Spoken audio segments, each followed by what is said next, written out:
മയക്കുമരുന്നും വിദ്യാർത്ഥികളും എന്ന പേരിൽ ചേർത്തലയിൽ സെമിനാർ സംഘടിപ്പിച്ചു. ചേർത്തല നഗരസഭാ ചെയർപേഴ്സൺ ഷേർലി ഭാർഗവൻ ഉദ്ഘാടനം ചെയ്തു.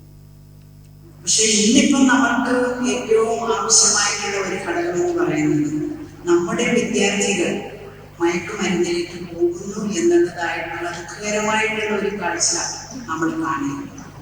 പക്ഷേ നമ്മുടെ സംസ്ഥാന ഗവൺമെന്റ് അടക്കം 2022 മുതൽ ഞങ്ങളെല്ലാവരും, അതായത് ജനപ്രതിനിധികൾ, പോലീസ് മേധാവികൾ, എക്സൈസ് മേധാവികൾ, സ്കൂളിലെ ടീച്ചേഴ്സ്, PTA പ്രവർത്തകർ എല്ലാവരും, അതുപോലെ തന്നെ മറ്റുള്ളതായിട്ടുള്ള സംഘടനകൾ, വിവിധ സംഘടനകൾ എല്ലാവരും ഇതൊരു 2 വർഷത്തോളം അധികമായി നമ്മൾ ഇതിനു വേണ്ടിയുള്ള ക്യാമ്പുകൾ നടത്തുന്നു. ഒരുപാട് കാര്യങ്ങൾ നമ്മൾ ചെയ്യുന്നുണ്ട്. പക്ഷേ ഇപ്പോഴും അത് പൂർണ്ണമാണോ എന്ന് പറയാനായിട്ട് നോക്കുമ്പോൾ നമ്മളെല്ലാവരും പൂർണ്ണതയിലേക്ക് എത്താൻ ശ്രമിച്ചിട്ടുണ്ട്. പക്ഷെ കുഞ്ഞുങ്ങളും അതുപോലെ തന്നെ ഇന്നിപ്പോ ഇവിടെ നമ്മൾക്ക് ക്ലാസ് നിങ്ങൾ എല്ലാവരും കേൾക്കുന്നതിനേക്കാൾ ഉപരി ഞാൻ സാധാരണ ഈ ക്ലാസ്സിന്റെ സമയങ്ങളിൽ പറയാറുണ്ട്, നമ്മുടെ പേരൻസിനെ കൂടുതൽ നമ്മൾ ഇതിന് പങ്കെടുക്കും. ചേർത്തല വിദ്യാഭ്യാസ ഓഫീസർ റോഷ്ന അലിക്കുഞ്ഞ് അധ്യക്ഷത വഹിച്ചു.